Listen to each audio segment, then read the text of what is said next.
ಎಲ್ರಿಗೂ welcome back to Pranati vlogs. Hope ಎಲ್ಲರೂ ಚೆನ್ನಾಗಿದ್ದೀರಾ ಅಂತ. ನಾನು ಮಾತ್ರ ಸೂಪರ್ ಆಗಿದ್ದೀನಿ. ಸೊ ಇವತ್ತಿನ ವೀಡಿಯೋ ಏನಪ್ಪ ಅಂತಂದರೆ ಆಲ್ರೆಡಿ ತಮಿಳಲ್ಲಿ ನೋಡಿರ್ತೀರ. ಸೊ ನಾನು ಹೇಗೆಲ್ಲ ಪೂಜೆ ಮಾಡಿದೆ ಅಂತ ತೋರಿಸ್ಕೊಡ್ತೀನಿ. ತಡ ಮಾಡೋದು ಬೇಡ. So let's get in the video. ಬೆಳಗ್ಗೆನೇ ಎದ್ದು ಕಸ ಗುಡಿಸಿ ಮನೆಯೆಲ್ಲ ಒರೆಸ್ತಿದ್ದೆ. ಸೊ ಆಗಲೇ ನಾನು ಮನೆ ಒರೆಸೋಷ್ಟ್ರಲ್ಲೇ ಟೈಮ್ ಬಂದು 3:35 ಅಥವಾ 4:15 ಏನೋ ಆಗಿತ್ತು ಅಂತ ಅನ್ಕೊತೀನಿ. ಎಕ್ಸಾಕ್ಟ್ ಟೈಮ್ ನನಗೆ ನೆನಪಿಲ್ಲ.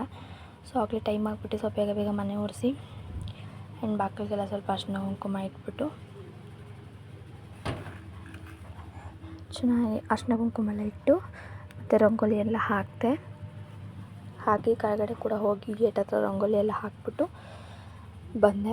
ಬಂದ್ಬಿಟ್ಟು ಹಂಗೆ ಸ್ನಾನ ಮಾಡಿಕೊಂಡು ಫ್ರೆಶ್ ಅಪ್ ಆಗಿ ಬಂದು ತಲೆ ಕೂಡ ಆರಿಸ್ತಿದ್ದೆ. ಸೊ ನನ್ನ ಮಗಳು ಎದ್ದರೆ ಅವಳಿಗೆ ಫೀಡಿಂಗ್ ಮಾಡಬೇಕಲ್ವ. ಸೊ ಅದಕ್ಕೋಸ್ಕರ ತಲೆ ಆರಿರಬೇಕು, ತಲೆ ಆರಿದ್ರೆ ಫೀಡಿಂಗ್ ಕೊಡೋಂಗಿಲ್ಲ ಅಂತ ಹೇಳಿದರು. ಸೊ ಅದಕ್ಕೆ ಬೇಗ ತಲೆ ಆರಿಸ್ಕೊಂಡ್ಬಿಡ್ತಿದ್ದೆ. ಸೊ ಆರಿದ್ರೆ ಅವಳಿದ್ರೆ ಕೂಡ ಫೀಡಿಂಗು ಆಗುತ್ತೆ ಆ್ಯಂಡ್ ನಾನು ಕೂಡ ಹೆಡ್ಏಕ್ ಬರೋಲ್ಲ ಆ್ಯಂಡ್ ಪೂಜೆ ಮಾಡೋಕ್ಕೆ ಕೂಡ ಕಂಫರ್ಟಬಲ್ ಆಗಿರುತ್ತೆ ಅಂತ ಹೇಳಿಬಿಟ್ಟು ಚೆನ್ನಾಗಿ ಹೆಡ್ ವಾಶ್ ಮಾಡಿಕೊಂಡು ಅದನ್ನು ಚೆನ್ನಾಗಿ ಡ್ರೈ ಕೂಡ ಮಾಡಿಕೊಂಡೆ ಆ್ಯಂಡ್ ಹೇರ್ ಡ್ರೈಯಲ್ಲಿ ಡ್ರೈ ಮಾಡಿಕೊಂಡು. ಸೊ ಅದು ಕ್ಲಿಪ್ಪಿಂಗ್ ಮಿಸ್ ಆಗಿಬಿಟ್ಟಿದೆ. ಸೊ ಹೇರ್ ಡ್ರೈಯಲ್ಲಿ ಚೆನ್ನಾಗಿ ಹೇರ್ ಡ್ರೈ ಮಾಡಿಕೊಂಡು ನಾನು ಆಚೆ ನೋಡ್ತಿದ್ದೆ, ಇನ್ನೂ ಯಾರು ಕೂಡ ಇದ್ದಿರಲಿಲ್ಲ. ಸೊ ನಾನು ಒಬ್ಬಳೇ ಇದ್ದಿದ್ದೆ. ಹಂಗೂ ತುಂಬಾ ಭಯ ಆಗ್ತಿತ್ತು. ಸೊ ಆದರೂ ದೇವ್ರನ್ನ ನೆನೆಸ್ಕೊಂಡು ಹೇಗೋ ಪೂಜೆ ಚೆನ್ನಾಗಿ ಮುಗಿಸ್ಕೊಂಡೆ. ಆ್ಯಂಡ್ ಹಾಗೆ ಪ್ರಸಾದ ಮಾಡಿದ್ದೆ. ದೇವ್ರಿಗೆ ತುಂಬ ಇಷ್ಟ ಆಗಿರೋದು ಕಡಲೆ ಬೇಳೆದು. ಸೊ ಅದನ್ನು ಕೂಡ ಮಾಡಿಕೊಂಡೆ. ಸೊ ಅದು ಪ್ರೋಸೆಸ್ ನಾನು ಮಾಡೋಕ್ಕೆ ತುಂಬ ಲೇಟ್ ಆಗಿಬಿಡುತ್ತೆ ಅಂತ ಹೇಳಿ ಜಸ್ಟ್ ಒಂದು ಸ್ವಲ್ಪ ಕ್ಲಿಪ್ಪಿಂಗ್ಸ್ನ ಮಾತ್ರ ಶೂಟ್ ಮಾಡಿ ಇಟ್ಕೊಂಡಿದ್ದೀನಿ. ಎಲ್ಲ ಬೆಲ್ಲ ಪಾಕಕ್ಕೆ ಬೇಯಿಸಿರೋ ಬೇಳೆನ ಹಾಕ್ಬಿಟ್ಟು ಬೇಳೆ ಚೆನ್ನಾಗಿ ಬೆಲ್ಲದ ರಸ ಹಿಡಿಯೋವರೆಗೂ ಚೆನ್ನಾಗಿ ಇದು ಮಾಡಿ ಆಮೇಲೆ ಸ್ಮ್ಯಾಶ್ ಮಾಡಿಬಿಟ್ಟು ಅದಕ್ಕೆ ಕೊಬ್ಬರಿ ತುರಿ ಮತ್ತು ಏಲಕ್ಕಿ ಪುಡಿನ ಹಾಕಿದ್ರೆ ದೇವ್ರ ಪ್ರಸಾದ ಅನ್ನೋದು ರೆಡಿಯಾಗಿರುತ್ತೆ. ಬೇಕಿದ್ರೆ ಅದಕ್ಕೆ ಸ್ವಲ್ಪ ನೀವು ಹಾಲು ಕೂಡ ಹಾಕ್ಕೊಳ್ಬೋದು ಸ್ವೀಟ್ನೆಸ್ಗೋಸ್ಕರ. ಬೆಲ್ಲ ಏನಾದರೂ ನಿಮಗೆ ಸ್ವೀಟ್ ಕಡಿಮೆ ಆಯಿತು ಅಂತ ಏನಾದರೂ ಅನಿಸಿದ್ರೆ ನೀವು ಹಾಲು ಕೂಡ ಚೆನ್ನಾಗಿ ಹಾಕ್ಕೊಬೋದು. ನಾನು ಸ್ವಲ್ಪ ಹಾಲು ಹಾಕಿದ್ದೀನಿ ಆ್ಯಂಡ್ ಬೆಲ್ಲನೂ ಹಾಕಿದ್ದೀನಿ, ಎರಡೂ ಹಾಕಿ ಇನ್ನೂ ಮಾಡಿಕೊಂಡೆ. ಸೊ ಇವಾಗ ಅದನ್ನು ಹಾಕಿ ಚೆನ್ನಾಗಿ ಮಿಕ್ಸ್ ಮಾಡ್ತಾಯಿದ್ದೀನಿ.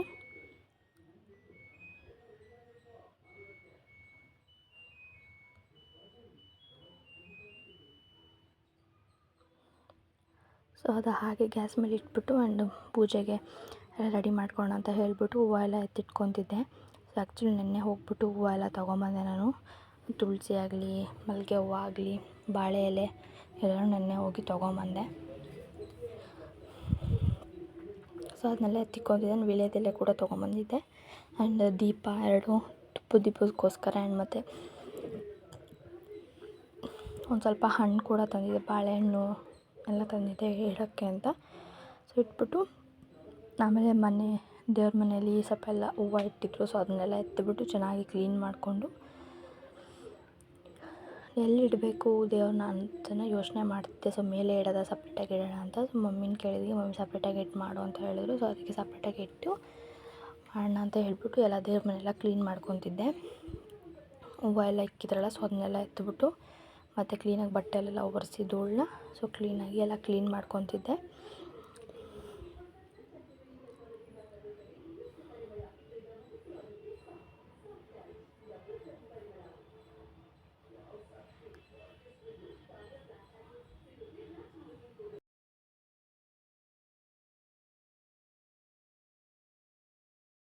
ಎಲ್ಲ ಕ್ಲೀನ್ ಮಾಡ್ಕೊಂಡ್ಮೇಲೆ ಸೊ ಇಲ್ಲಿ ಕೆಳಗಡೆ ಇಡೋಣ ಅಂತ ಐಡಿಯಾ ಮಾಡಿಕೊಂಡೆ. ಸೊ ಅದಕ್ಕೋಸ್ಕರ ಇಲ್ಲೆಲ್ಲ ಕ್ಲೀನ್ ಮಾಡ್ಕೊತಿದ್ದೆ. ಎಲ್ಲ ಎತ್ಬಿಟ್ಟು ಕ್ಲೀನಾಗಿ ಕ್ಲೀನ್ ಮಾಡಿಕೊಂಡ್ರೆ ಸ್ವಚ್ಛಾಗಿ ಕ್ಲೀನಾಗಿ ಮಾಡ್ಬೋದು ಅಂತ ಹೇಳ್ಬಿಟ್ಟು ಎಲ್ಲನೂ ಕ್ಲೀನ್ ಮಾಡಿಕೊಂಡು ಆ ಜಾಗ ಕೂಡ ಕ್ಲೀನಾಗಿ ಸ್ವಚ್ಛ ಮಾಡಿದೆ. ಗಂಜಲ ಎಲ್ಲ ಹಾಕಿ ನೀರೆಲ್ಲ ಹಾಕಿ ಚೆನ್ನಾಗಿ ಕ್ಲೀನ್ ಮಾಡಿಕೊಂಡೆ.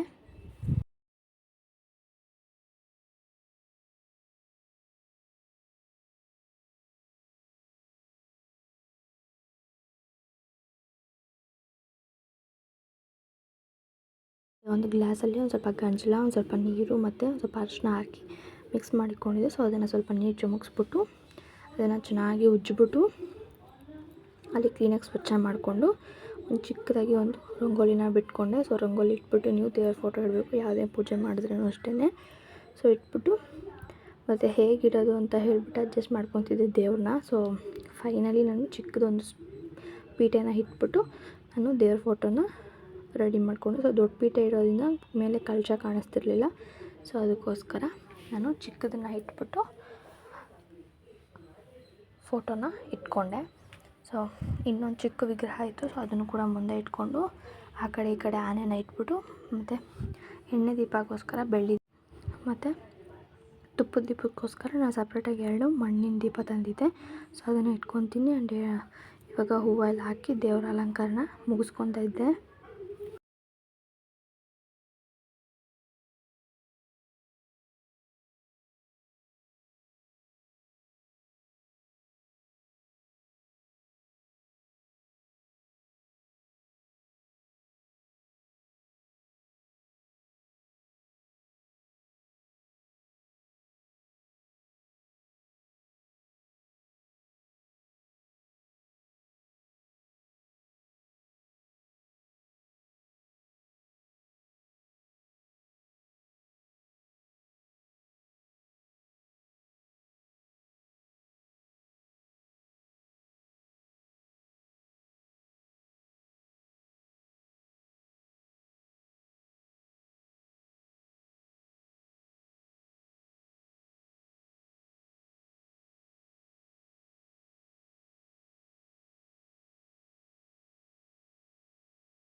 ಈ ಥರ ನಾನು ದೇವ್ರ ಮನೆನ ರೆಡಿ ಮಾಡ್ಕೊಂಡಿದ್ದೆ, ಪ್ರಸಾದನೆಲ್ಲ ಇಟ್ಬಿಟ್ಟು.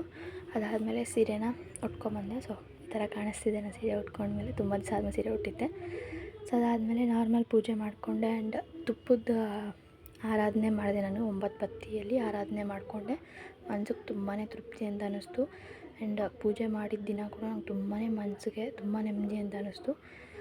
ಸೊ ಎಲ್ಲ ಮಾಡಿಕೊಂಡು ನಾರ್ಮಲ್ ನೀವು ಸಾಯಂಕಾಲ ದೀಪ ಹಚ್ಕೊಂಡು ಮತ್ತು ನೆಕ್ಸ್ಟ್ ಡೇ ನೀವು ಸ್ನಾನ ಮಾಡಿ ಅದನ್ನೆಲ್ಲ ಎತ್ತಿ ಒಂದು ಯಾವುದಾದ್ರೂ ಮರದ ಹತ್ರ ಹಾಕ್ಬಿಟ್ಟು ಮತ್ತು ನಾರ್ಮಲ್ ಒಂದು ದೀಪ ಹಚ್ಬಿಟ್ರೆ ನಿಮ್ಮದು ಮುಗ್ದೋಗುತ್ತೆ. ಸೊ ಯಾರ್ಯಾರೆಲ್ಲ ಹೇಗೆ ಮಾಡ್ಕೊಂಡಿದ್ದೀರಿ ನಿಮ್ಮ ಮನೇಲಿ ಅಂತ ಕಮೆಂಟ್ ಮಾಡಿ. ಸೊ ನಾನು ಈ ಥರ ಮಾಡ್ಕೊಂಡಿದ್ದೆ ನಮ್ಮ ಮನೇಲಿ. ತುಂಬಾ ನೆಮ್ಮದಿ ಇತ್ತು ಮನೇಲಿ, ತುಂಬಾ ಖುಷಿಯಾಯಿತು ನನಗೆ ಮಾಡ್ಕೊಂಡಿದ್ದು. ನೋಡಿ, ನಾನು ಇದು ಆರಾಧನೆ ಮಾಡ್ತಾಯಿದ್ದೀನಿ. 9 ಬತ್ತಿ ತುಪ್ಪದ ಆರಾಧನೆನ ಮಾಡಿದ್ದೆ, ಎಣ್ಣೆ ಆರಾಧನೆ ಮಾಡಿಲ್ಲ ನಾನು. ದೇವ್ರಿಗೆ ಯಾವತ್ತಿದ್ರು ತುಪ್ಪ ಅಂದರೆ ಇಷ್ಟ. ಸೊ ತುಪ್ಪದ ಆರಾಧನೆ ಮಾಡಿದ್ರೆ ಅಪ್ಪಂಗೆ ತುಂಬಾ ಖುಷಿ ಆಗುತ್ತೆ. ನೀವೇನೇ ಅಂದ್ಕೊಂಡಿದ್ರು ಅದು ಬೇಗನೆ ಫಲಿಸ್ಲಿ ಅಂತ ನಾನು ಬೇಡ್ಕೊತೀನಿ. ಆ್ಯಂಡ್ ಹಾಗೆ ಕರ್ಪೂರ ಕೂಡ ಹಚ್ಬಿಟ್ಟು ಮಂಗಳಾರತಿ ಕೂಡ ಮಾಡಿಕೊಂಡೆ.